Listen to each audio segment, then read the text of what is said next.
So hello ভাই, welcome back to my channel. This is GB বলছি। চলে গেলাম একটা নতুন মুভি রিভিউ নিয়ে। এখন যে মুভিটা আমি কথা বলবো, এটা বেসিক্যালি একটা তেলেগু মুভি এবং এটা তেলেগু ল্যাঙ্গুয়েজে কিন্তু রিলিজ করা হয়েছে। হিন্দি ডাব কিন্তু অ্যাভেলেবেল নেই। এটা তোমরা নিকটবর্তী তোমাদের প্রেক্ষাগৃহে পেয়ে যাবে। খুব কম সংখ্যক হলে এখন রিলিজ করেছে। মুভিটা যদি তোমাদের দেখার ইচ্ছা থাকে তাহলে দেখে ফেলো। এই মুভিটা দেখার সবচেয়ে বড় কারণ কিন্তু আমার কাছে দুটো। একটা হচ্ছে সামান্থা, যার আমি বিগ ফ্যান। সামান্থার অভিনয় আমার দারুণ লাগে। এবং এই মুভি গল্প লিখেছেন আমাদের রাজকে রাজ অ্যান্ড ডিকে খ্যাত রাজ নিডিমুরুর কিন্তু এই মুভির গল্প। এবং নন্দিতা রেড্ডির পরিচালনায় এই মুভিটা নির্মাণ হয়েছে। এই মুভিটা বেসিক্যালি একটা অ্যাকশন মাস কমেডি। কমেডি কম কম আছে, কিন্তু অ্যাকশন আছে, মাস এলিমেন্ট আছে। এবং সামাতাকে কিন্তু এখানে হিরো হিসেবে কিন্তু দারুণভাবে কিন্তু প্রেজেন্ট করা হয়েছে। অ্যাকশন কিন্তু মুভির আমার ভালো লেগেছে। তো অল ওভার মুভিটা কেমন লাগলো তার আগে মুভির নামটা তো বলতে হবে। মুভির নাম হচ্ছে মা ইন্টি বানাগারাম। মা ইন্টি বানগারাম। তো এই মুভিটা আমার কেমন লাগলো তাদের একটা অল ওভার চেনাকাটা করবো। তো চলো রিভিউ করি।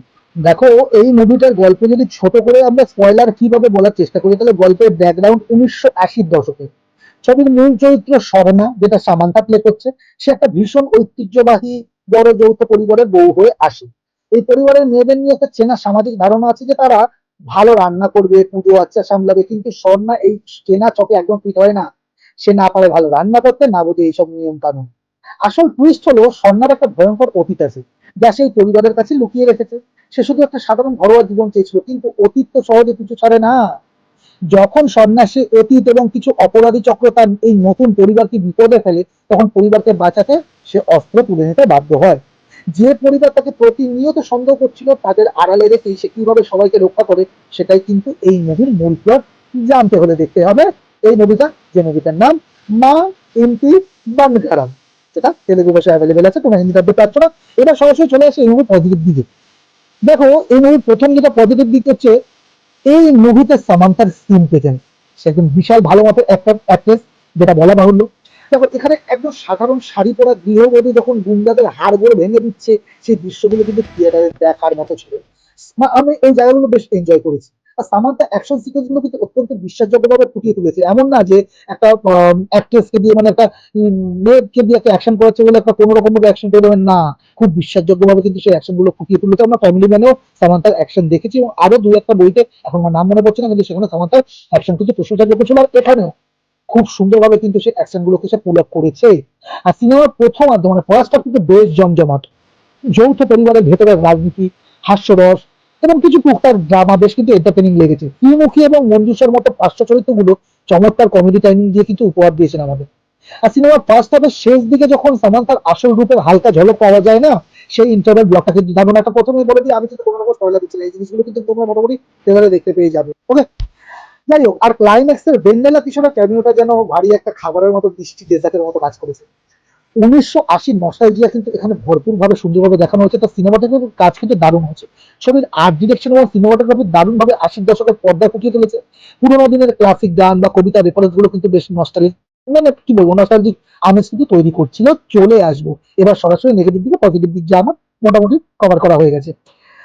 আচ্ছা, প্রথমে যদি আমি বলি, এই মুভির প্রথম নেগেটিভ হচ্ছে একটা ক্যারেক্টার যখন অত বড় অতীত লুকিয়ে ফ্যামিলি ড্রামায় ঢুকে পড়ে, অডিয়েন্স কি, মানে তোমরা কি আশা করবে মুভিটা দেখতে দেখতে? তার অতীতটা খুব দুর্দান্ত হবে, রাইট? কিন্তু স্বর্ণার পাস্ট বা ফ্ল্যাশব্যাক যখন রিভিল হয় না, তখন গল্পটা বড্ড ম্যারম্যারে ঠান্ডা চেনা মনে হয়েছে। এখানে রাইটার একটু অন্য কিছু দিতে পারতো, যেটা দিতে পারেনি, নতুন কিছু দিতে পারেনি। ওকে। আর অ্যাকশন ছবির ভিলেন যদি শক্তিশালী না হয়, তবে নায়কের হিরোইজম ঠিক জমে না। গুলশান দেবাইয়ের মতো এত বড় মাপের অভিনেতাকে ভিলেন করা হলো, তার চরিত্রটা বড্ড একঘেয়ে, বোরিং এবং প্রেডিক্টেবল ছিল। তাকে ঠিকঠাক ব্যবহার করাই হয়নি। আর স্বামী, যেটা দিগন্ত প্লে করছে, এবং পরিবারের সঙ্গে সামান্থার সম্পর্কের যে গভীরতা, চিত্রনাট্যে আরো একটু বেশিভাবে দেখানো দরকার ছিল, যাতে আমরা ইমোশনালি কানেক্ট করতে পারতাম এই ক্যারেক্টারগুলোর সাথে। সেটা কম হয়। সামান্থা কেন এই পরিবারের জন্য নিজের জীবন বাজি দিচ্ছে, সেই তাগিদটা কিন্তু অডিয়েন্স তোমাদের পুরোপুরি দাগ কাটবে না। আমার কিন্তু খুব একটা সেই জায়গাটা দাগ কাটেনি। তবে আর সন্তোষ নারায়ণের ব্যাকগ্রাউন্ড স্কোর কিছু জায়গায় ভালো, কিন্তু সামগ্রিকভাবে ছবির গান বা বিজিএম ততটা কিন্তু হাই তৈরি করার কথা ছিল, ততটা পারেনি। অনেক জায়গায় মিউজিক বেশ ফ্ল্যাটই লেগেছে। এক কথা যদি বলি, এই মুভিটা দেখো, তুমি যদি থিয়েটারে গিয়ে খুব গভীর বা একদম অন্য ধরনের কোনো লজিক্যাল সিনেমা আশা করো, তবে নিরাশ হতে পারো, যেটা ট্রেলার এই মুভিটা যখন মেকার্স থেকে সেটা দাবিও করছে না। ওকে, কিন্তু গল্পের নতুনত্ব বলতে কিচ্ছু নেই। চেনা ছকের মানে চেনা ছকের একটা বাণিজ্যিক ছবি বলবো এটাকে। তুমি যদি উইকেন্ডে মাথা খাটানো বন্ধ করে সেভ একটা one time watch family entertainment দেখতে চাও, তবে এই মুভিটা কিন্তু টাইম পাস করে দেবে। যেখানে সামান্থার ফাটাফাটি অ্যাকশন আর হালকা হাসি খুশি পারিবারিক ড্রামা থাকবে, তাহলে মায়াবতী বানাগারাম কিন্তু তোমাকে বোর হতে দেবে না, এটুকু তোমার সিওরিটি দিতে পারি। আমি বোর হইনি, কিছু খামতি আছে কিন্তু বোর হইনি। সিনেমাটা পুরোপুরি সামান্তা একার কাঁধে ভর করে বইতে নিয়ে পার করার চেষ্টা করেছে এবং সেটা স্পষ্ট, আর সামান্তা সেটা পুরো করেও দিয়েছে 99 মানে 100%-এর মতো। এফোর্ট কিন্তু 100% যেটুকুই বলবো। তো এই ছিল আমার মায়াবতী বানাগারাম মুভিটাকে নিয়ে অল ওভার রিভিউ। যারা দেখবে দেখে ফেলো, আর এই ভিডিওটা যদি ভালো লাগে একটা লাইক শেয়ার করে দিও, চ্যানেলটাকে সাবস্ক্রাইব করে দাও। দেখা হচ্ছে একটা নতুন ভিডিওতে, ততক্ষণ ভালো থাকো, টাটা।